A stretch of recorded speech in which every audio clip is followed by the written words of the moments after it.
Monarchy, democracy, oligarchy. Ever feel like government is just this long list of super complicated words? Well, today we're going to cut right through all that noise. We're going to break down who really runs the show, and we're going to do it using simple ideas you already get. So let's dive in. So what if all those crazy-sounding words, the Archies and the Autocracies, what if they aren't nearly as complicated as they seem? What if they're all just different answers to one single simple question? Who holds the power? That's it. That one question. It's the key that unlocks this whole thing. So here's our game plan for today. First up, we're going to see what happens when just one person calls all the shots. Then, we'll look at systems run by a small, kind of elite group. After that, we'll check out what it looks like when the people themselves are in charge. And finally, we'll get into the rule books, the operating systems, that dictate how these governments actually run. All right, so let's kick things off with the most straightforward setup you can imagine. One single person, in charge of absolutely everything. The all-powerful leader. And that, of course, brings us to the classic example, monarchy. You know the deal. We're talking kings, queens, and crowns. Think of places like the UK or Spain. The whole idea is that power is hereditary. It just gets passed down through the family, usually from parent to child. And honestly, this analogy of a family-owned restaurant, it absolutely nails it. This is a system that's all about tradition and stability. The job of ruler is something you inherit, not something you earn. It doesn't matter if the next person in line is a brilliant leader or, a terrible cook. You get the top job just because of who your parents are.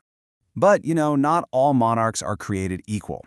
On one hand, you've got symbolic monarchies, like in the UK today, where the king or queen is more of a figurehead with very little real political power. But on the other hand, you have absolute monarchies, where the ruler's word is literally law. And right there, that's the biggest risk of the whole system, isn't it?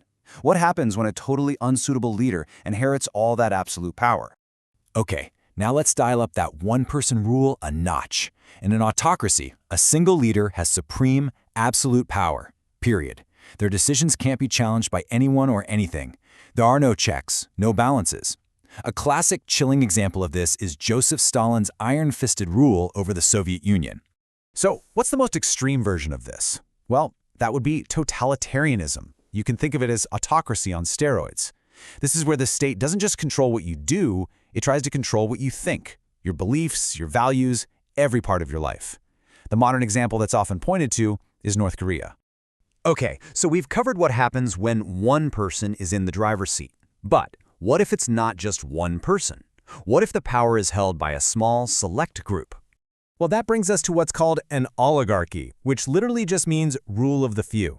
In this system, a small group calls all the shots, usually because they have a ton of money or control of the military. And here's a really interesting point from our sources. Some observers argue that even a country like the United States shows some oligarchic traits because of the massive influence that huge corporations can have on politics. Yeah, the best way to picture this is like a powerful corporate boardroom that's somehow in charge of an entire country. They're the ones making the big decisions. And surprise, surprise, those decisions often end up benefiting the people in the boardroom. This leads right to the system's biggest danger: huge gaps in social and economic equality, because the powerful are looking out for themselves.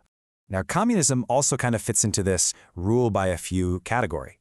The goal, on paper, is a perfectly equal, classless society where no one owns private property.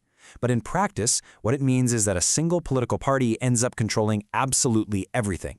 So even though the aim is equality for everyone, the power gets concentrated in the hands of a very small group. All right, so we've looked at rule by one person and rule by a small group. So now, let's flip that whole pyramid upside down. What happens when the power actually belongs to the masses? And when you do that, you get a democracy. The name itself came from ancient Athens, and it means ruled by the people.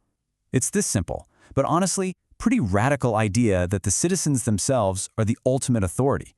They get to choose their leaders, they help shape the laws, and the whole system is built on protecting fundamental human rights. And we all get this on a gut level, right? Just think back to a student council election in school. Every single student gets a vote to decide who's going to represent them. Well, democracy is that exact same idea, just, scaled up for a whole country. It's the idea that your vote actually matters. Okay, so here's where it gets a little tricky, but it's a really important difference: democracy versus republic. In a pure democracy, the idea is that the people are the direct leaders. In a republic, the idea is that the state itself is public property. It's owned by the people. Now, a country can be both, like the Philippines. Or it can be a democracy but not a republic, Think about Canada, which is a constitutional monarchy.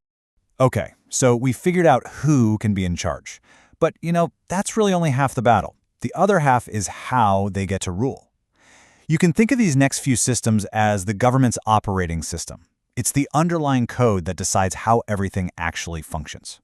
A federal system is a great example of one of these operating systems, and there's a quote in our source material that just explains this perfectly.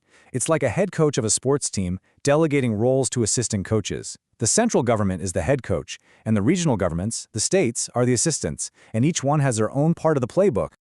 So the key idea here is divided power. It's what makes governing a huge, diverse country like the United States a lot more efficient. But there's a trade-off. This same division can lead to some major economic inequalities between the different regions, because some states are just naturally wealthier or have more resources than others. All right, next up, let's look at two of the most common operating systems you'll see out there, presidential and parliamentary. In a presidential system, the executive branch, the president, is totally separate from the legislature. Think separation of powers. But in a parliamentary system, the executive, the prime minister, is part of the legislature. And that one little difference changes everything. It means the legislature can actually fire the prime minister with a simple vote of no confidence. And then finally, on top of all this, a lot of governments add one more really important layer, a constitution. This is the ultimate rule book. It's the foundation for all the laws, and most importantly, it puts clear limits on the government's own power. It's the one document that basically says, hey, nobody is above the law. So when you kind of zoom out and look at the big picture, you see that these aren't just words in a textbook. Monarchy, democracy, federalism, these are the actual blueprints for entire societies. They shape our freedoms, our opportunities, pretty much the whole fabric of our day-to-day lives.